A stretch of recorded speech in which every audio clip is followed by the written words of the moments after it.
Good morning, students. Today we are going to study our 10th chapter, and the name of our chapter is The Soil. So, in this chapter, we will study what is soil, how a soil is formed, and what are the components of which the soil is formed. Soil erosion, we will study about soil erosion in this chapter. Soil profile, soil conservation, all these topics we are going to study in this chapter. So, let's begin our chapter. Soil. So what is soil? So soil is a precious natural resource. Soil क्या है? एक बहुत ही बहुमूल्य natural resource है. It is also mixture of minerals and organic materials called humus. ये जो minerals हैं हमारे और जो ऑर्गेनिक मटेरियल जिसको हम ह्यूमस कहते हैं उसका क्या होती है? मिक्सचर होती है. Minerals are bits of rock and organic material is the remain of living that have died.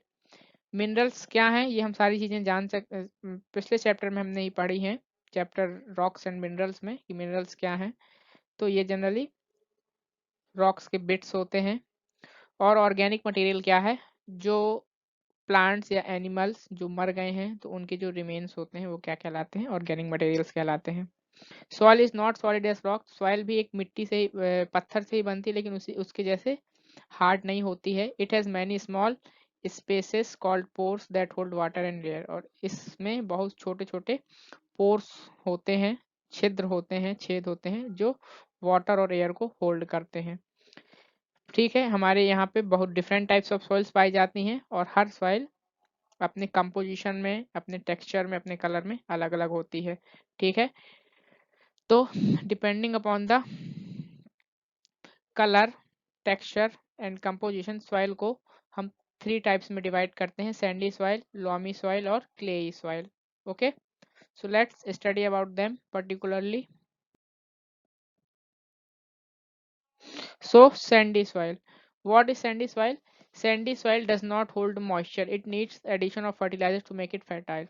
ये सबसे कम फर्टाइल सॉइल होती है. और क्यों? क्योंकि ये मॉइस्चर को होल्ड नहीं कर पाती है, पानी को होल्ड नहीं कर पाती है, इसलिए इसको फर्टाइल बनाने के लिए हमें इसमें एडिशनल फर्टिलाइजर्स ऐड करने पड़ते हैं, तभी ये उपजाऊ बन पाती है, इसमें हम कोई चीज उगा सकते हैं. Loamy soil. लोमी सॉइल क्या है? Loamy soil can hold moisture and it is also rich in nutrient. Loamy soil जो होती है ये मॉइस्चर भी होल्ड कर सकती है, ये न्यूट्रिएंट्स में भी रिच होती है. ठीक है, और किसी भी प्लांट को ग्रोथ करने के लिए ये सबसे उपयुक्त मिट्टी होती है loamy soil. Next is clayey soil. Clayey soil क्या है?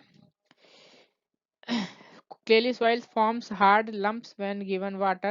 This soil is rich in nutrients but it cannot hold plant through their roots firmly. It develops crack in hot weather.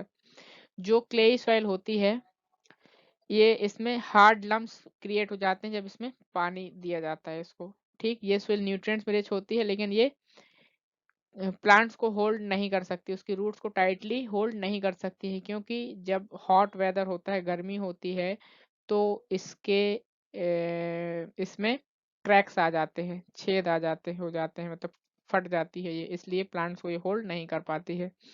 तो सबसे बेस्ट सॉइल जो है plants production के लिए वो है लोमी सॉइल. ठीक है, व्हाट इज सॉइल फॉर्मेशन. अब सॉइल कैसे फॉर्म होती है? तो सॉइल फॉर्मेशन एक बहुत ही स्लो प्रोसेस है, बहुत वेरी स्लो नेचुरल प्रोसेस है. और धीरे धीरे जब पत्थर टूटते हैं, छोटे छोटे पार्टिकल्स में डिवाइड होते जाते हैं सन, विंड और वाटर के कारण, ठीक है, तो वही पत्थर मिट्टी में, सॉइल में कन्वर्ट हो जाते हैं. क्या होता है? जब हीट ऑफ द सन और फिर तेज चलती हुई हवाएं और पानी का जब एक पत्थर के यहाँ कॉन्स्टेंटली ये चीजें होती रहती हैं तो वो पत्थर क्या हो जाता है? वीक हो जाता है और छोटे छोटे फाइन पार्टिकल्स में टूट जाता है. और फिर ये छोटे छोटे फाइन पार्टिकल्स फर्दर ब्रेक हो जाते हैं और फिर टर्न में सॉइल हो जाते हैं. और ये जो ब्रेकिंग डाउन ऑफ रॉक है ये प्रोसेस कहलाती है वेदरिंग. और इसी वेदरिंग की कंटिन्यूअस प्रोसेसिंग से क्या चेंज होती है? रॉक्स सॉइल में चेंज होते हैं और सॉइल का फॉर्मेशन होता है. तो this is how a soil is formed. Okay, next. So next is soil profile. Soil is made up of many layer. मतलब सॉइल की प्रोफाइल क्या है, किन किन चीजों से बनी होती है? तो इस सॉइल के बहुत सारी लेयर्स होती हैं, ठीक। तो यही जो सॉइल के लेयर्स का सेट है यही क्या कहलाता है, सॉइल प्रोफाइल कहलाता है। एक के बाद एक आपस में first layer, second layer, third layer, आपस में से लेयर्स ओवरलैप होती हैं और सॉइल बनती है, ठीक है। तो सॉइल कई लेयर्स में हमारी होती है, तो यही जो set of layers of soil है यही सॉइल प्रोफाइल कहलाती है। तो सॉइल प्रोफाइल्स में जनरली 4 लेयर्स होती हैं जिनको हम हॉरिजन्स कहते हैं, ठीक। और ये क्या है, these are horizon 0 A B C, ये 4 हॉरिजन होते हैं, O A B C. So horizon O top most layer, जो हॉरिजन ओ है जो सबसे टॉप मोस्ट लेयर होती है सॉइल की, ठीक, जिसको हम देख सकते हैं, जिसमें हम चलते हैं। तो the top most layer of the soil is made up of organic material such as dead plants and animals known as humus. तो जो top most layer of soil होती है ये जो ऑर्गेनिक मटेरियल होते हैं, जैसे कि जो डेड प्लांट्स होते हैं उनके जो रिमेन्स होते हैं या एनिमल्स, जिसको हम ह्यूमस कहते हैं, जो मैंने अभी बताया था आपको, उसी से मिलकर ये टॉप लेयर या हॉरिजन ओ सॉइल की लेयर, हॉरिजन ओ लेयर बनती है। It gives the soil the nutrients and minerals that plants need to survive. और ये क्या करती है, ये लेयर सॉइल को न्यूट्रिएंट्स प्रोवाइड करती है जो प्लांट्स को सरवाइव करने के लिए, ग्रो करने के लिए चाहिए होते हैं। Next is horizon A top soil. जो हॉरिजॉन ए जो टॉप मोस्ट लेयर के जस्ट नीचे होती है, जिसको हम टॉप सॉइल भी कहते हैं। तो the top soil is where most of roots and plants are found. तो ये वो लेयर है सॉइल की जहाँ पे ज्यादातर प्लांट्स के roots, most of roots of plants के रूट्स पाए जाते हैं। प्लांट्स की जो जड़ें होती हैं वो हॉरिजॉन ए या टॉप सॉइल में होती हैं।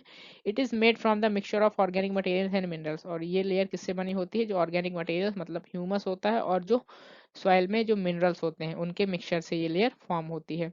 This layer of soil is often dark in colour and due to its composition. और इस मिनरल्स और ह्यूमस के कंपोजिशन के कारण, ऑर्गेनिक मटेरियल के कंपोजिशन के कारण ही इस लेयर का जो कलर होता है लगभग डार्क होता है, ठीक है।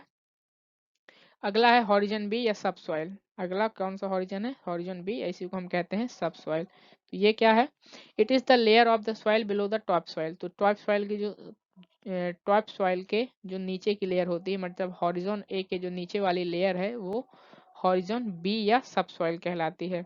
इट कंटेन बिगर पीसेस, ठीक। और इसमें जो बड़े बड़े पीसेस होते हैं हॉरिजॉन ए के वो होते हैं।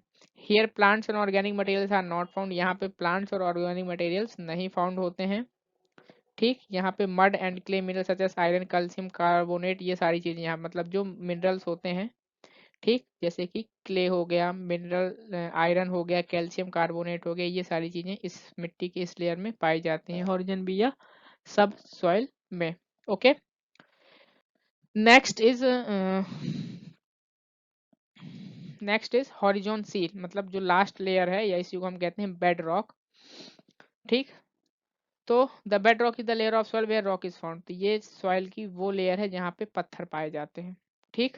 The organic material is very little here. यहाँ पे जो ऑर्गेनिक मटेरियल बहुत कम होता है, ना के बराबर। फिर है सॉइल इरोजन। सॉइल इरोजन क्या है, मिट्टी का कटाव, मिट्टी की टॉप मोस्ट लेयर का इरोजन, ठीक है, हटना, एक जगह से दूसरी प्लेस चले जाना, क्या कहलाता है, सॉइल इरोजन कहलाता है, ठीक। The process of carrying away the of the top fertile layer of soil from one place to another by water, wind or other factors is called soil erosion। कि मिट्टी की जो सबसे टॉप फर्टाइल लेयर होती है उसका एक जगह से दूसरी जगह जाना, किसके कारण, पानी, हवा या अदर फैक्टर्स के कारण एक जगह से दूसरी जगह पे चला जाना, क्या कहलाता है, सॉइल इरोजन कहलाता है। आइए अब पढ़ते हैं सॉइल इरोजन के एजेंट्स क्या हैं, किन किन कारणों से सॉइल इरोजन होता है, कौन कौन रिस्पॉन्सिबल है। सो एजेंट्स ऑफ सॉइल इरोजन, पहला है नेचुरल एजेंट्स, वाटर। जो नेचुरल एजेंट्स हैं वाटर, तो running water bodies and rain water causes soil erosion. जो रनिंग वाटर बॉडीज हैं जैसे कि नदियां वगैरह, ये रनिंग वाटर बॉडीज हैं, या रेन वाटर जो है ये क्या करता है, सॉइल इरोजन करता है। जब बारिश होती है या रनिंग वाटर क्या होता है, बहता है, तो उसके साथ साथ मिट्टी की ऊपरी परत भी उसके साथ बह जाती है, एक जगह से दूसरी जगह चली जाती है, इसलिए ये एजेंट्स ऑफ सॉइल इरोजन है। जनरली ये ज्यादातर हिली एरियाज में होता है कि जब पानी पहाड़ों से ऊपर नीचे आता है, तो ऊपर जब पानी नीचे आता है तो क्या होता है, उसकी स्पीड तेज होती है, उसके कारण मिट्टी की ऊपरी परत क्या होती है, डिप्लेट होके पानी के साथ बह जाती है, ठीक, तो उस जगह की मिट्टी का इरोजन हो जाता है, जो टॉप फर्टाइल सॉइल है वो इरोड होके चली जाती है। ठीक है, और उन जगह की मिट्टी जहाँ पे इरोजन जितना ज़्यादा होता है, मिट्टी बंजर बन जाती है, मतलब वहाँ पे फर्टिलिटी मिट्टी में नहीं रह जाती है। नेक्स्ट इज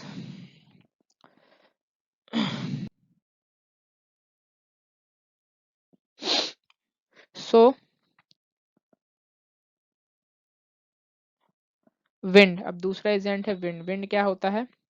जो स्ट्रॉन्ग विंड्स होती हैं वो सॉइल की जो टॉप लेयर होती है उसको एक जगह से दूसरी जगह डिस्प्लेस कर देती हैं। ठीक, और इससे सॉइल इरोजन होता है।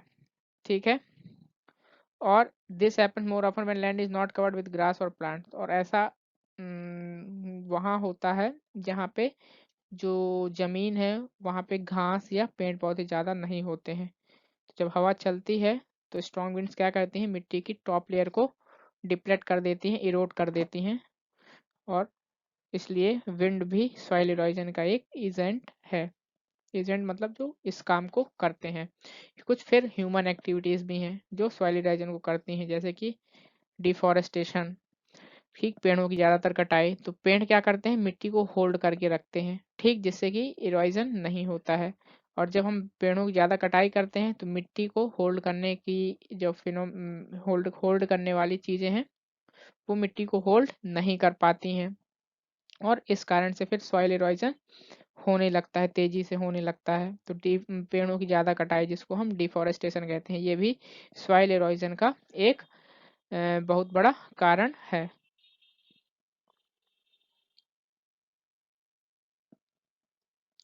नेक्स्ट,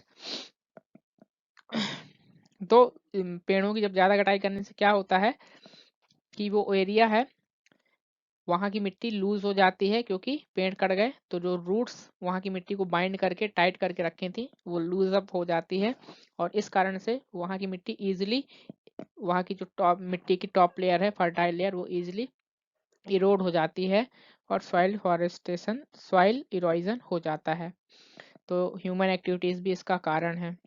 दूसरा, ओवरग्रेजिंग बाय कैटल। जब जो जानवर हैं, जंगली जानवर या कोई भी जानवर, जब किसी एक जगह पे ज्यादा चरने लगते हैं, घास खाने लगते हैं, तो वहाँ की घास पूरी खत्म हो जाती है।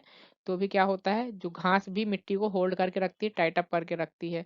तो जब ज्यादा जानवर चरते हैं उस जगह को, तो घास के खत्म हो जाने से तो क्या होता है, लैंड खाली हो जाती है, और वहाँ की मिट्टी लूज अप हो जाती है, और इससे फिर आसानी से इरोजन हो जाता है उसका, और उससे फिर सॉइल इरोजन होता है। तो ओवर ग्रेजिंग जानवरों के द्वारा भी सॉइल इरोजन को लीड करता है।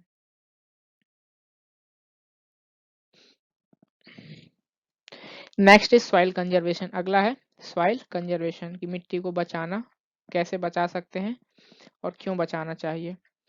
तो जैसे कि सॉइल हमारा एक बहुत ही इम्पोर्टेंट नेचुरल रिसोर्सेस है, ठीक, जो हमारे क्रॉप प्रोडक्शन, हमारे जिंदा रहने के लिए बहुत ज़्यादा ज़रूरी है। यदि सॉइल नहीं होगी तो ना ही क्रॉप्स उगेंगे, ना ही फसलें उगेंगी, ना ही प्लांट्स उगेंगे, तो हम अपना भरण पोषण नहीं कर पाएंगे। तो इसलिए सॉइल को प्रोटेक्ट करना बहुत ज़रूरी है, और सॉइल के प्रोटेक्शन को ही, इरोजन के अगेंस्ट उसका प्रोटेक्शन ही क्या कहलाता है, सॉइल कंजर्वेशन कहलाता है। Okay,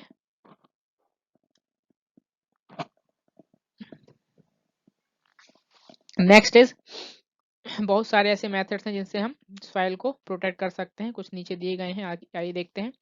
more tree should be grown at slopes of mountains. जो माउंटेन्स के स्लोप्स हैं, जो माउंटेन की ढलान है, वहाँ पे बहुत ज़्यादा से ज़्यादा पेड़ उगाए जाने चाहिए, जिससे कि जब पानी ऊपर से फ्लो करे तो पेड़ों पे टकरा करके उसकी फ्लो क्या हो जाए, कम हो जाए, और पेड़ ज़्यादा से ज़्यादा होंगे तो मिट्टी क्या होगी वहाँ की, अच्छे से टाइटली होल्ड हो, पेड़ों की रूट्स के द्वारा मिट्टी को टाइटली होल्ड अप कर लिया जाएगा, तो जिससे वो मजबूत रहेगी, तो सॉइल इरोजन कम हो सकता है, हम सॉइल को कंजर्व कर सकते हैं।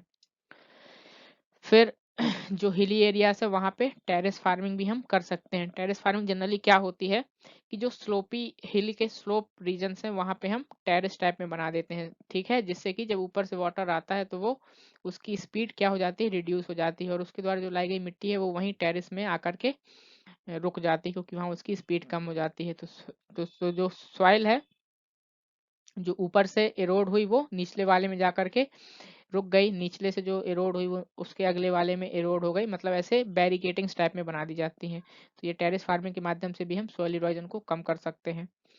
फिर planting trees is the cheapest and most effective way of soil conservation. हमें ज़्यादा से ज़्यादा पेड़ों को लगाना चाहिए, क्योंकि ये सबसे आसान और सबसे इफेक्टिव तरीका है सॉइल को कंजर्व करने का। इसलिए हमें ज़्यादा से ज़्यादा पेड़ लगाना चाहिए, पेड़ों की कटाई को रोकना चाहिए। Okay, next is building dams along the river banks control the speed and amount of flowing water. ठीक, यदि कोई नदी है वो बहुत तेजी से बह रही है, तो वहां उस नदी में हम क्या बना दें, डैम बना दें, तो उस नदी की जो धारा है वो, उसकी धारा की जो स्पीड है, स्ट्रीम की जो स्पीड है वो कम हो जाती है, तो इससे सॉइल इरोजन उस एरिया में कम होता है। तो ये भी एक तरीका है जिससे हम सॉइल इरोजन को कम कर सकते हैं। तो इन सारे मेथड्स को फॉलो करके हम सॉइल इरोजन को कम कर सकते हैं। So this was all in our chapter. In this way, our chapter gets completed. So we have studied in this chapter about soil, how what is soil made up of. We have studied about soil profile, means layers of soil. We have studied about importance of soil, and we have studied the ways to conserve the soil. Hope you all understood. And if you have any doubts related to the chapter, related to any topic, you can post your doubt, you can comment your doubt in our comment section, and you will be provided with the solution. Thank you everyone, goodbye, take care. And one more thing, please pay your fees. Okay, please pay your fees, and as soon as possible, because you are not paying your fees up to date.